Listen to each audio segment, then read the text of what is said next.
Well, good morning and welcome. Thank you for joining us in this unusual format. I think it's been an astounding time for probably all of us, but I guess the upside is that it makes it a little easier on a Friday morning to gather in this way. I'm Bud Marr. I'm the director here at the National Institute for Newman Studies, and I wanted to start off this morning by just saying how immensely grateful Elizabeth and I are that our speakers were willing to present in this manner. If you were with us yesterday evening, the format will be quite similar. In a minute here, I'll turn the microphone over to Jennifer Newsom-Martin from Notre Dame, and she'll give her presentation, maybe 35 or 40 minutes. And then at that time, I'll open the floor for questions. And the best way to signal that you have a question is just to use the chat feature at the bottom of the screen to send me your name and maybe where you're coming from or your institution. And then when I see that you're ready to ask a question, I'll just unmute that microphone so that you can jump right in. But without further ado, maybe let's open in prayer this morning and then we'll jump right in. In the name of the Father, Son, Holy Spirit, amen. Gracious God, we do thank you for your many gifts, especially sacred tradition and your word. I pray that this would be a fruitful time of learning, that you would especially bless Dr. Martin and Dr. Levering as they present. Guide our thoughts and our conversation today. In Christ's name, amen. So Jennifer Newsom-Martin is assistant professor in the program of liberal studies at Notre Dame. She's a systematic theologian with areas of research interest in 19th and 20th century Roman Catholic and Eastern Orthodox thought, Trinitarian theology, theological aesthetics, religion and literature, French feminism, ressourcement theology, and the nature of religious tradition. I would encourage you to hunt down her first book, which is Hans Urs von Balthasar and the Critical Appropriation of Russian Religious Thought. And we're just immensely grateful to have Dr. Martin from Notre Dame with us and for her willingness to branch out into Newman studies a bit. So without further ado, I'll turn it over to Dr. Martin. Wonderful. Good morning, everyone. Can everyone hear me okay? Okay, great. It's such an honor for me to be here together with you all, even albeit virtually and under these really difficult and unprecedented circumstances, to think a little bit together about the life and the teachings of the newly minted Saint John Henry Newman. I wanted to thank, before we get going officially, Bud Marr and the rest of the staff at the National Institute for Newman Studies for their really generous invitation to speak, and also for your flexibility and prudence in moving this event online as a wise precaution. So thank you for all of your efforts, and thank you all for joining me digitally today. The title of my talk this morning is Sainthood as Selfhood, the Dramatic Art of Becoming Holy. So I'd like to begin with what is maybe the most obvious question or tension of this title. Does my apparent identification of sainthood with selfhood here represent something like an insoluble tension? Ought sainthood not instead be about the business of dismantling and toppling the self, what Cyril O'Regan has called in his recent meditative aphorisms on John Henry Newman, the empire of the self, an empire which must, as he puts it, be broken down slowly and cunningly so it does not grow again. Is the holy person not the one most adept at overcoming the self and becoming radically transparent to God? And didn't Newman himself advise us in his sermon Self-Contemplation to look not to the self, but rather to look to Jesus, who is, as the author of Hebrews tells us, the author and finisher of our faith? All true. And yet the same Newman writes in his sermon on secret faults that the difficult practice of self-knowledge is at the root of all real religious knowledge, even the precondition for understanding truly the doctrines revealed to us in Revelation.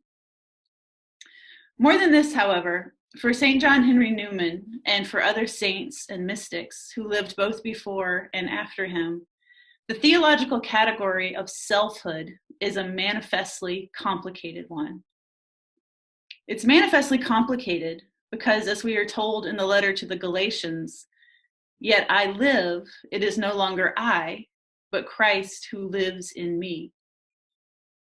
We'll all recall from Newman's Apologia the description of his spiritual conversion at age 15 in the fall of 1816, when he came to the realization of himself as complicated by the, quote, the thought of two, and two only absolute and luminously self-evident beings, myself and my Creator.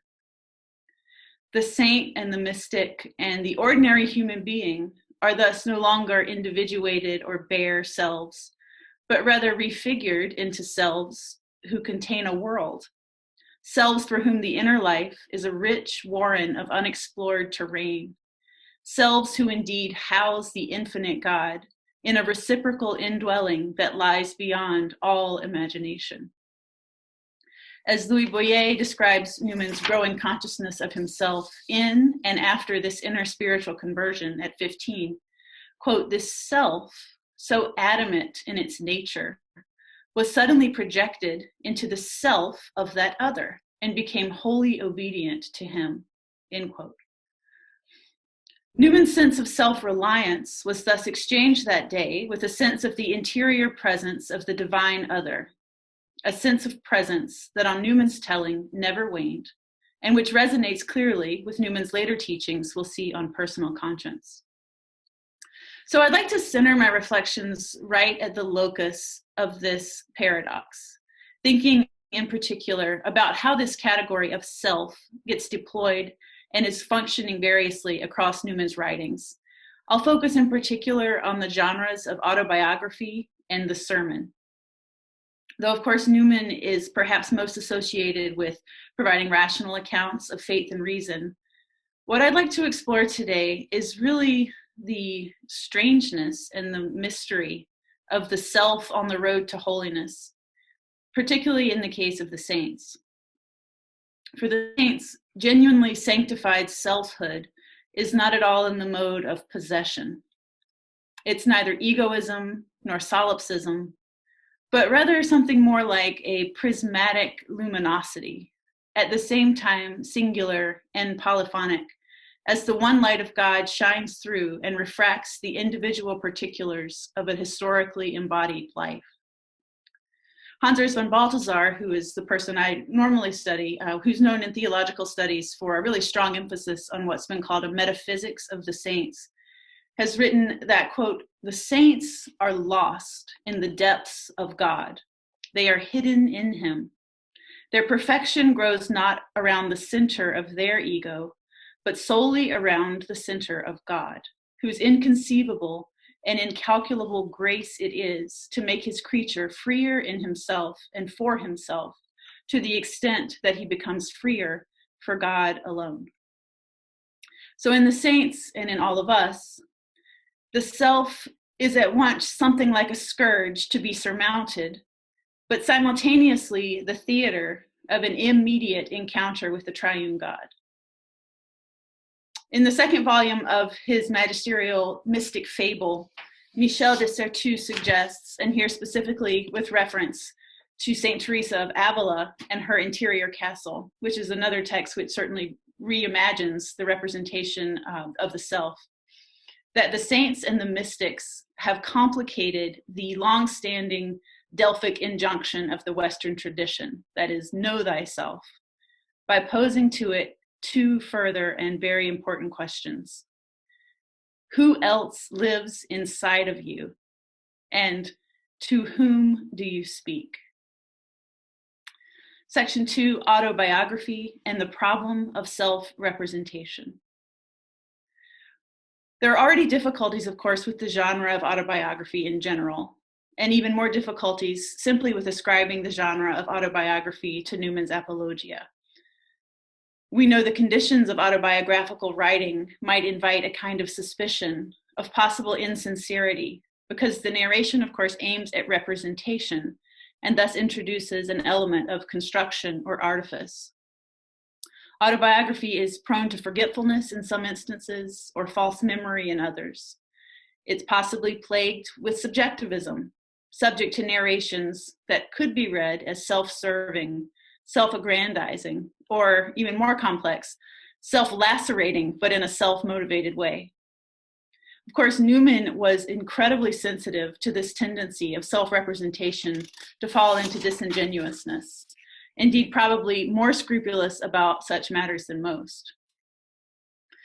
I think it's important to say that it's true that retrospective constructive processes of self-narration and self-representation, and we think of many other examples, of course, Augustine's Confessions, or Renaissance humanists like Petrarch, or the life of Saint Teresa of Avila, or most relevant to Newman, Thomas Scott's Force of Truth and Authentic Narrative from 1779. These retrospective processes of representing the self are absolutely necessary for identifying and illuminating patterns, the patterns of a life, for recognizing providence, for undercutting the myth of an autonomous self who moves through the world without a radical dependence upon God and others in the human community. Of course, many scholars have already pointed out that Newman chooses not to include many of the standard biographical details in the Apologia. He doesn't include much about his birth, parentage, or his childhood, besides a few scattered comments which depict a precocious child immersed in the Bible and attuned to a world of imagination and mystery. In the wake of the public dispute with an attack against his credibility by Charles Kingsley, the Apologia has a different, more obviously apologetic function than traditional biographies. Newman is circumscribing the history of who he is intellectually and spiritually, in large part as a means of restoring his personal reputation, so that, in his own words, it may be seen what I am not. I mean to be simply personal and historical.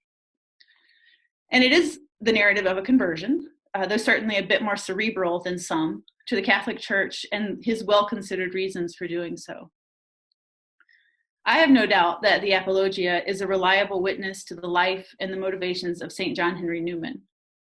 I do want to note Newman's own comments across other genres, particularly the plain and parochial sermons, about the great difficulties that human beings in general encounter in honest self-knowledge and self-assessment. For Newman, we have to be absolutely unrelenting in our efforts to shine a light upon our various self-deceptions of whatever magnitude. He begins, for example, his sermon, Secret Faults, with a lament that most Christians are satisfied with an impressionistic picture of their own spiritual state. Many of us are lulled into thinking we know the meanings of ourselves or the religious words we use simply because they are common and easy enough to say. Most of us, in short, are content with a superficial assessment of ourselves. Likewise, in Self-Denial, the Test of Religious Earnestness, which is also, of course, in plain and parochial sermons, Newman says that with respect to the glorious and visible reality of religious truth, we act the same as people who are dreaming, with the same tendency towards false projections of ourselves upon what is actually real. While dreamers are unable to catch external objects justly and truly, most of us are likewise only partially or vaguely sensible to the invisible reality. That reality which is the disclosure of the glory of God that we can glimpse through revelation, the scriptures, our own personal conscience, and the witness of the church. Human beings, Newman says, so sleep through their lives, quote, mixing up the holy word of God with their own idle imaginings. If startled for a moment, they soon relapse into slumber. They refuse to be awakened and think their happiness consists in continuing as they are, end quote. It turns out for Newman that the trick in dreaming and the trick in religious self-examination is to pose to ourselves a version of the same question. How do I know if I'm dreaming or if I'm really awake? How do we know for certain that our religious practices and devotions are not, especially in largely Christian countries like our own, merely performed as a show of respectability, meant for the advancement of our own self-interest? Always in Christianity, there is this danger, and Newman says it is more than ordinary danger of self-deception, of being asleep while they think themselves awake. The test for Newman, a pinch on the arm of the dreamer, if you will, is the daily, unremarked upon, really very ordinary practices of self-denial, what he calls, quote, the continual practice of small duties which are distasteful to us, that will help us have a better idea if we are sleeping through a counterfeit faith, or else, quote, really and truly awake, alive, living in the day, on our road heavenwards, end quote. But in order for this practice of self-denial to be efficacious, the person must have honestly identified these hidden secret weaknesses in his or her character. This private knowledge of the self must be the precise ground of our self-denial. In his sermon, Promising Without Doing, Newman is absolutely transparent about the difficulties that come with honest self-reflection, even and maybe even especially when accompanied with the highest degrees of sincerity and good intention. What emerges most perspicuously in this sermon is that the practices of careful self-examination reveal the persistent need for human beings to cultivate, quote, the habit of constant dependence upon the unseen God in whom we live and move and have our being, of course, quoting from Acts and the sermon to the Areopagus. We must rely upon the invisible God who sustains and upholds us because we don't know ourselves, right? And here I'll quote Newman at some length. He says, "We are in the dark about ourselves. When we act, we are groping in the dark and may meet with a fall at any moment. Here and there, perhaps, we see a little, and in our attempts to influence and move our minds, we are making experiments, as it were, with some delicate and dangerous instrument, whose works we do not know, and may produce unexpected and disastrous effects. The management of our hearts is quite above us," end quote. According to Newman's sermon, Secret Faults, which I've mentioned already, even if the believer scrupulously attends to himself all the days of his life, he will never get to the bottom of his heart, though he know more and more of himself as he becomes more conscientious and earnest. Still, the full manifestations of the secrets there lodged is reserved for another world. These observations about the profound difficulties of the work of self-knowledge are not, of course, unique to Newman. Teresa of Avila, for instance, who in advance of Newman complicates this category of selfhood, begins her interior castle with much the same thought. She marvels how strange and unfortunate it is that it's possible to move through an entire life without knowing who we are, or where we come from, or even who our Father is. We mistake the part for the whole and ascribe reality only to our bodies, that element of the self that we can observe empirically. There's an entirely ignored treasury of precious things within the soul. The diamond, she says, is neglected in preference to the plainness of its setting. And even when the self sets out on the interior journey to explore those nearly infinite recesses of the soul, which, though it has always at the center the bright and shining sun of the King of Glory, it is likely to be waylaid by fear, the passions, and various impediments that Teresa describes in the interior castle as, quote, bad things like snakes and vipers and poisonous creatures that enter with the soul and don't allow it to be aware of the light, end quote. In the interior castle, Teresa offers the central symbol of the soul as a roomy castle. She says there are 1,000,000 rooms that somehow identical with the self, but at the same time traversed by the self. The interior journey toward the center where God dwells opens up an expansive space that is generative of more and more space and more delicate and penetrating self-knowledge. Since in Teresa's work, the castle both is and is not identified with the self, the soul genuinely develops spiritually by its aspirational identification with the image of the castle where God dwells, and its simultaneous sense that it is not identical yet with it. We'll recognize some of this material as well with St. Teresa's eventual namesake, St. Edith Stein, who took the name St. Teresa Benedicta of the Cross, who similarly noted these same kinds of phenomena. Evoking pretty explicitly Teresa's interior castle, Stein's finite and infinite being, which bears the mark of Newman's influence for sure, imaginatively depicts the human soul as a castle with various inner and outer chambers. According to Stein, the soul as conceived in this way has what she called a surface dimension and a depth dimension. She says that most people experience their selfhood only at this surface. Although she says, quote, "The personal I is most truly at home in the innermost being of the soul," end quote. Most of our lives can be dealt with adequately at the superficial level, but only those who live collectedly in the depths of their personalities are able to have the perspective necessary in order to respond to the little things properly, to adjudicate their importance in light of what she calls ultimate criteria. What's most important for Stein, like Teresa of Avila, is that the innermost soul is the very house of God, the place where God dwells. Section 3, Newman's conscience and the legacy of theological personalism. It's not merely happenstance that we can observe a certain continuity between Newman's personalism and Stein's, who came to know Newman's work intimately when, at the request of Erich Schwara, she translated some of Newman's works into German. She translated The Idea of a University and his pre-conversion letters and diaries. After finishing her translation of The Idea of a University, she wrote in a letter, quote, "Now I want to do a second volume. The translation gave me pure pleasure. It is very good for me to come into contact with such a mind as Newman, something that comes along with the translation process.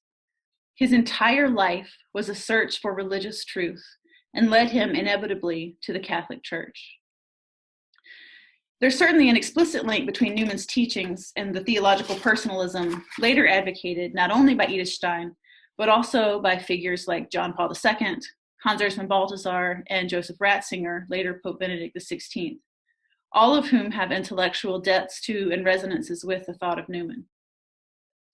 For instance, it was Stein's translations, alongside other translations by Theodor Hacker, that Joseph Ratzinger read and found so compelling for his own theological, spiritual, and intellectual development.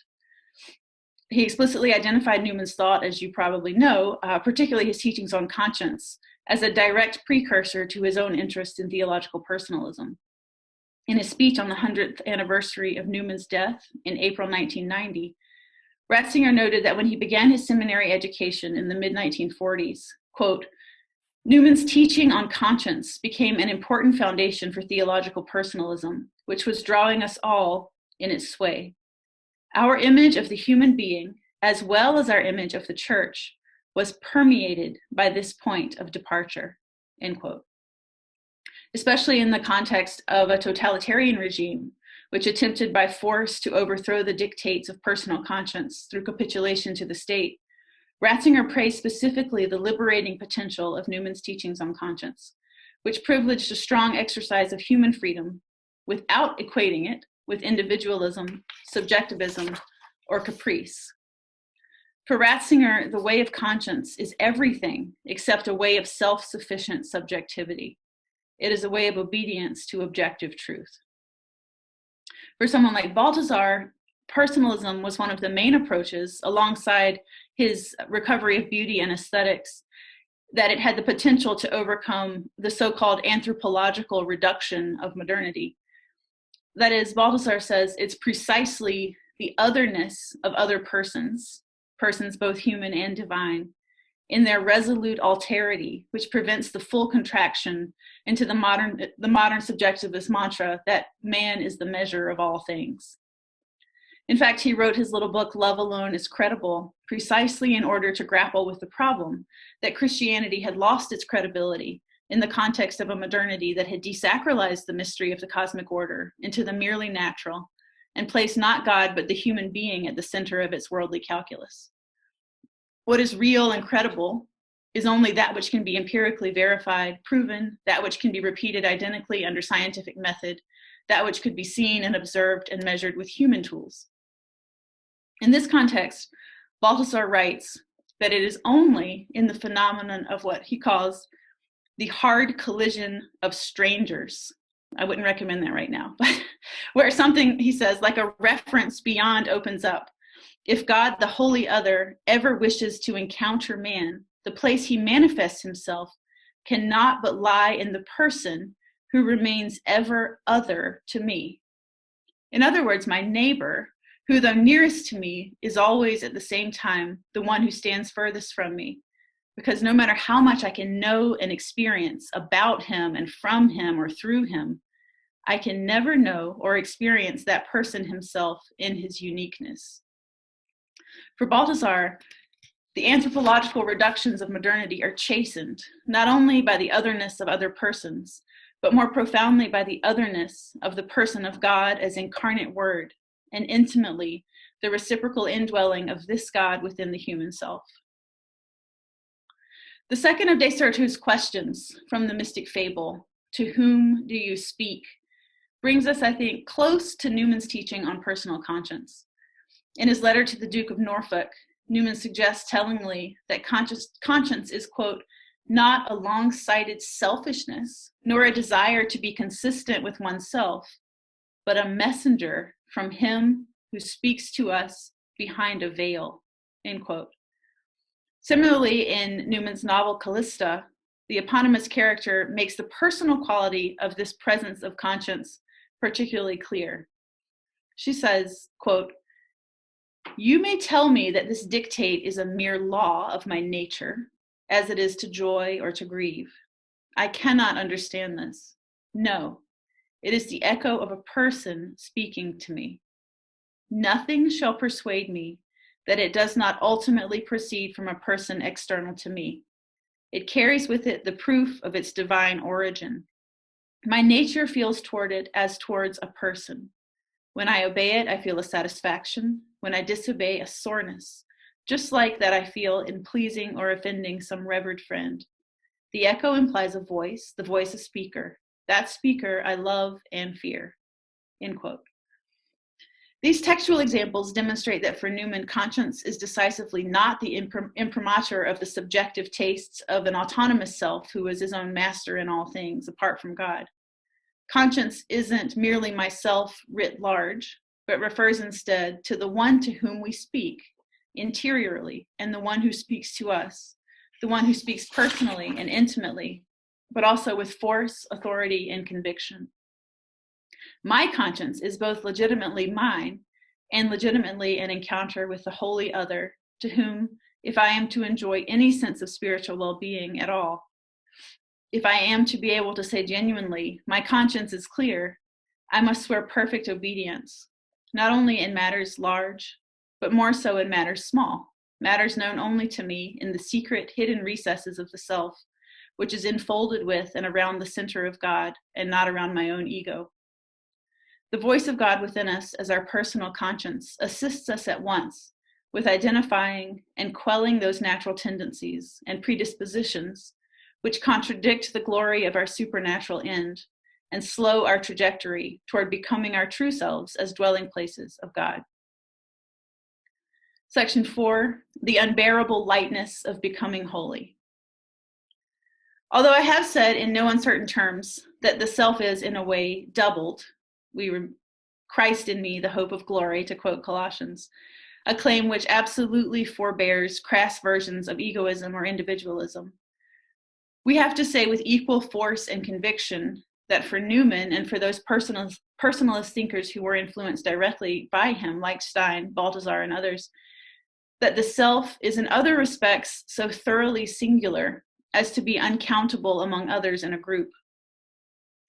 For Newman, the individual person does not represent a part in a larger whole, as our senses may lead us to believe, but rather is already a whole in himself or herself, firmly resisting commensurability with all the wholes in which we are situated. Here we'll turn to his sermon, The Individuality of the Soul, where Newman discusses how difficult and really how counterintuitive it is for us to realize truly every person indeed has a distinct soul. Every one of all the millions who live or have lived is as whole and independent a being in himself as if there were no one else in the world but he. Although it's more customary, he writes, to look on the body of men collectively as one mass, as parts of a whole, as but the wheels or springs of some great machine. And here he thinks about the war general sending his troops to war. Newman argues that any kind of classification or subsuming of human beings into any social or political or any other kind of general group or mass category reveals a great misunderstanding of the absolute distinction of every individual human soul who exists or who has ever existed or ever will exist. In the sermon, Newman invites his hearer and our reader to imagine a crowded, lively town full of people and energy and movement, creating the general impression that the collective is more insistent or more real than the individual people who comprise the scene. But what he asks is the truth. He writes, "Why, that every being in that great concourse is his own center, and all things about him are but shades, but a vain shadow. He has his own hopes and fears, desires, judgments, and aims. He is everything to himself, and no one else is really anything. No one outside of him can really touch him, can touch his soul, his immortality. He must live with himself forever. He has a depth within him unfathomable, an infinite abyss of existence. And the scene in which he bears part for the moment is but like a gleam of sunshine upon its surface." End quote. On the one hand, on the surface of it, there's perhaps very little to distinguish this description I've just read from the delusions of a self-centered egomaniac who believes the world does in fact revolve around him. On the other hand, however, as John F. Crosby points out so well in his monograph on Newman's personalism, Newman is here identifying the fact that the experience of the vastness of our own personal reality is not a self-aggrandizing delusion, but rather the genuine experience of the objective, metaphysical truth of the infinite dignity of ourselves as human persons. What looks like megalomania, Crosby suggests, is really the very truth of our being as a personal subject. In his essay on the concept of person, Hans Urs von Balthasar said something almost entirely the same. He writes that the word person, although it might merely seem to suggest the meaning any countable individual, the truer meaning of the word really connotes the individual's uniqueness, which cannot be exchanged or interchanged, and therefore cannot be counted. I bring up this particular element of theological personalism, that is the incomparability and singularity of the self, precisely to re-elucidate that intriguingly paradoxical feature of the nature of sainthood with which we began. I think it's really interesting that sainthood requires two seemingly opposite impulses. The saint must cultivate practices which both rout and overthrow the self, but which also, to borrow another pithy aphorism from Cyril O'Regan's collection, practices which allow us to, quote, become the bone of who we are. O'Regan's description, to become the bone of who we are, seems to be a poetic restatement of what it is for Newman to become holy. Holiness, Newman writes in that first sermon, holiness as necessary for future blessedness, is the whole work of a life which is great and arduous beyond expression. Holiness is not equivalent with plastering an ethical or moral valence atop our natural impulses. It is not being good. It's not engaging in the performance of a few external or even internal acts of piety. For Newman, holiness is nothing other than a transformation, a transfiguration even, of ourselves into new creatures, into creatures who can bear the presence of God, both within and without, who bears within herself the Spirit of God, who does not leave us to ourselves, but who works toward our sanctification, both without and within. I'll close my reflections with a reference to a recently translated work by Catholic poet and prose essayist Charles Péguy. In his final work, which was unfinished, he actually wrote half a sentence and then headed off to war and didn't come back to finish the sentence. He died in the first battle. This is a prose work called Notes on Bergson and Descartes. Péguy describes Jesus as, quote, the greatest saint and the prince and the first of the saints. But he is not the greatest saint as a mathematical or even physical maximum. He is not the greatest saint through a physical summation, through an accumulation of maxima by effect of a mathematical summation. He is a living person, a strongly characterized figure of which the Gospels give us the precise portrait, end quote. What Péguy means to say here is that it's precisely the specificity of Jesus's life, especially as narrated in the four Gospels. The portrait of a particular human being and a particular self, not a summative abstraction of all possible human virtue. This level of particularity is for Péguy the condition of the possibility for what's been called his polyphonic approfondissement, that is, a deepening into our own particularity, for allowing, he says, for Christ allows the others to be human in their own way and allows the others to be saints in their own way. It's precisely the very specificity and detail of any given saint's life that opens up a million transparent windows to the form of Christ. Many such windows and portals and prisms and diamond castles are opened and illumined with great and glorious variation and refraction within the communion of saints. We might recall Dante's final vision of the celestial rose in the final cantos of his Paradiso, where we see difference being preserved, but never competitively, never antagonistically, where each saint is gathered around the center and reflects in his or her own way the infinite light of God with an exactness and a luminosity beyond all human measure. Thank you so much for your attention. I'm looking forward to chatting with you all about these topics. Thank you. Thank you so much, Jenny. That was wonderful. You've given us a ton to think about. Let me make this the spotlight here. So, folks, at this time, Dr. Martin has graciously agreed to field some questions from the floor. A couple things. Maybe the least chaotic way to do this is for me to basically call on you using the chat feature in Zoom. And so if you look at the bottom of your dashboard, I guess, there should be some different options, and there's a little voice balloon that allows you to chat. And so if you'd like to jump in and you'd like to ask Dr. Martin a question, go ahead and click on the chat feature and send me your name, maybe where you're coming from. And then I'll try to just individually unmute the questioner so that we don't have listeners talking over each other. If you are having some issues with audio, on the bottom left of your screen, there should be a microphone. And if you click on that, you can actually do a test in your system to test your speaker and microphone. So that might be some ways to figure out like the audio video snags that you're running into. But at this point, if you do have a question, please leave me your name using the chat feature, and then I'll call on folks as we go on here.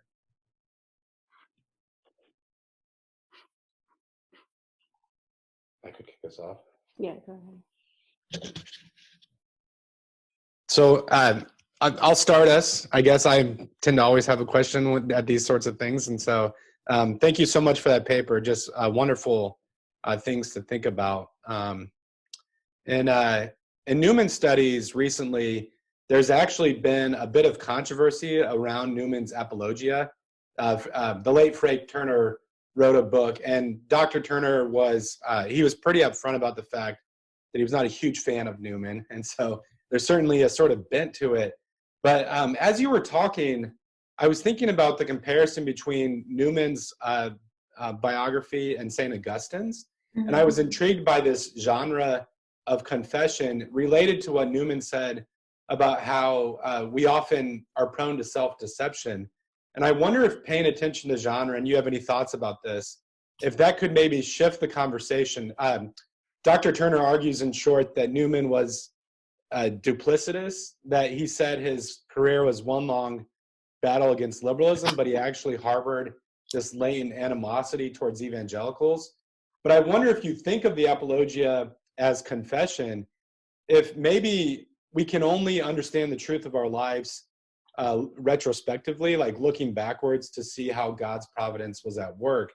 And so maybe if Newman even had these conflicting desires or like, certain tensions with groups within the Church of England, that it wasn't like, it's kind of a misunderstanding of the genre to say he was duplicitous, because in retrospect, he could say like everything that was taking place in my life was leading me to this point. So I guess, Dr. Martin, if you could maybe unpack further that question of genre and even how Newman's biography relates to earlier Christian literature. Thank you so much, Bud. I know there's sometimes a tendency to compare Augustine's Confessions with the Apology of Newman. And I know there's a similar kind of reticence to identify them too completely because they're different. You don't have that sort of depth of interior exploration in the Apologia that you do in Augustine's Confessions, right? But I think I'm very compelled by how you characterize this. And, I think I tried to gesture to this a little bit, that, even if autobiography is artifice, there's something about the process of constructing this narrative that does allow you to sort of the whole process of narrativizing the self. You're going to have artifice, you're going to have art, but that is an art that leads to transformation, to the recognition of the possibility of transformation, and to the recognition of providence, right? I mean, I think about two examples from earlier Christian literature. Teresa of Avila, I mentioned her a lot. This idea of the castle. She says we sometimes think this is a supernatural vision, and she's reporting the sort of facts of her supernatural vision. But she calls it, a fiction. This is a fiction. This is a symbol that I have constructed. I've created this symbol in order to help the sisters here explore the self. It is undeniably an artifice that allows for the expansion of truth and allows for the expansion of the soul, right? So I think of the Apologia in the same kind of way, like even if it is duplicitous, it is the means for exploration of a way to recast meaning onto what seemed like only random events, that kind of thing. I feel like that's really important to say, that it's not necessarily in conflict. But thank you for your question. That's really helpful. Okay. Again, if you'd like to jump in, leave your name in the chat section of Zoom. At this point, we do have a question from Mariel Corona, who's coming from us, I think, near Chicago. But Mariel, you should be unmuted, so go ahead, please. Okay. Thank you, Dr. Martin. I really appreciate your talk. When you were at the beginning, when you referred the Sermon of Secret Faults, and Newman, just different ways how he said that self-knowledge is very hard. It caught my attention because I wouldn't have said that about Newman. I'm working on my dissertation on him. And I mean, the benefit of doing this long distance is that I have access to Google. So that sermon, he wrote it in 1825. Like maybe it was his first sermon after ordination. Yeah. So can you comment on just his development on self-knowledge? Because I would have thought, just seeing the Grammar of Assent and even the Apologia 40 years later, he was a man that was completely in touch with himself, even more than other people. I would say that that's a characteristic, just his interiority, and calling himself a self-luminous, self-evident being, completely luminous. So it seemed to me that he did know himself, and he said that to everyone. Yeah. I think those things.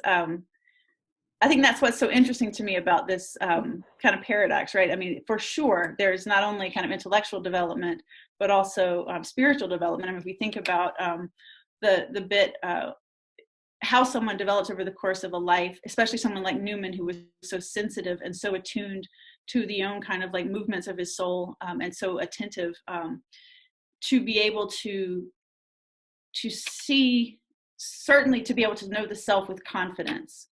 But I don't know, I mean, I would be curious to hear it. Does he ever talk about knowing himself exhaustively, right? Because I mean, to me, it seems like, at least on the anthropology that I'm kind of arguing for, based on something like Teresa or Edith Stein or something like that, is that even if you have a very sort of thorough and sort of sensitive and well-attuned knowledge of yourself, the presence of God within and what we shall be when all will be revealed is an infinite horizon that is always kind of moving into the distance, right? So like that the self is an infinite mystery, I think is kind of what I'm really after, not necessarily that we're all sort of haplessly unable to know our own motivations. But even if we study our own motivations all the way through the course of a life, the reality of theological anthropology is that the presence of God opens us to that infinite horizon, to infinite participation with the Trinity. I guess that's kind of what I mean. That it's one can know the self, but also be chastened by the infinite horizon, something like that. That sounds right. I cannot think of any place where he could say that he knows himself perfectly, but maybe would you agree that his means of knowing others and the world is through his self-knowledge, that's like his point of access, just his interiority? Yeah, I think for sure. I think I absolutely would agree with that, right? That it's not a blank. We know things. We make progress, and we can legitimately rely on what we know of ourselves. But yeah, I think that's right. I mean, that's the theater, like I said, the theater of the contact with God and the sort of center by which we engage the world. So I think that's absolutely right. Thank you. That's so helpful, Muriel. Okay. Thank you. Thank you. I think we might have had a question from Bo Bonner in Des Moines. Bo, would you mind trying now if we can hear you?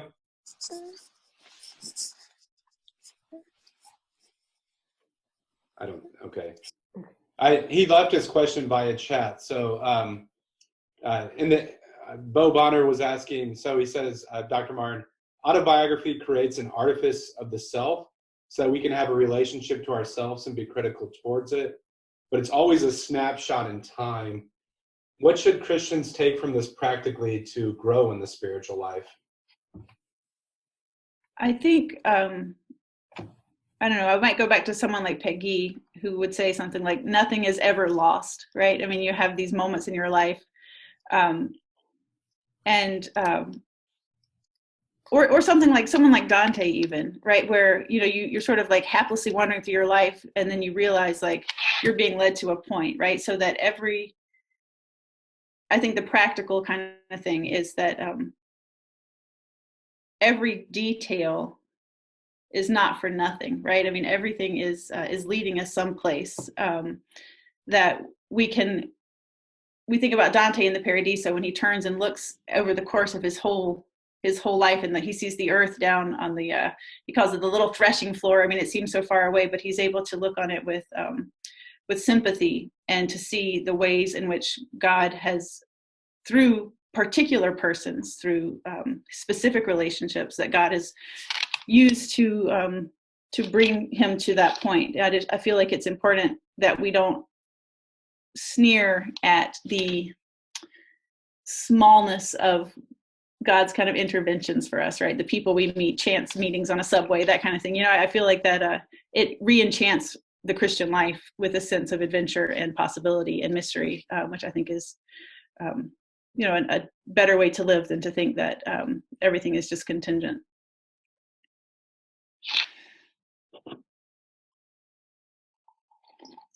We maybe have time for one more. I think Dr. Catherine Tillman, were you going to ask a question? Oh, and we're not getting audio, I don't think. Yeah, we're still not getting audio. Dr. Tillman, unfortunately we're not getting audio from your end. I'm so sorry. Well, she's muted right now. Well, let's see. Maybe try now. All right. Okay. The one other thing we could try, Dr. Tillman, if you could quickly type the question, I could ask it for you. I'm terribly sorry that we're not getting through. I'm not sure if it's on our end or yours.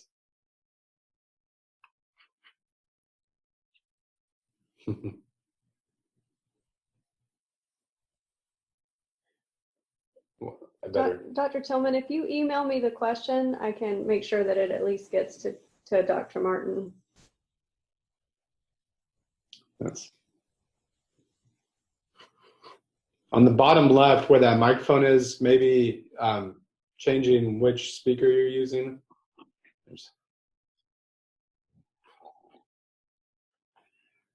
Well, we better. Okay, I'm going to try to unmute everyone for a few seconds so we can give Dr. Martin a round of applause and thank her for her time with us. Okay. Thank you so much. It was a real privilege to be with you all. Thank you.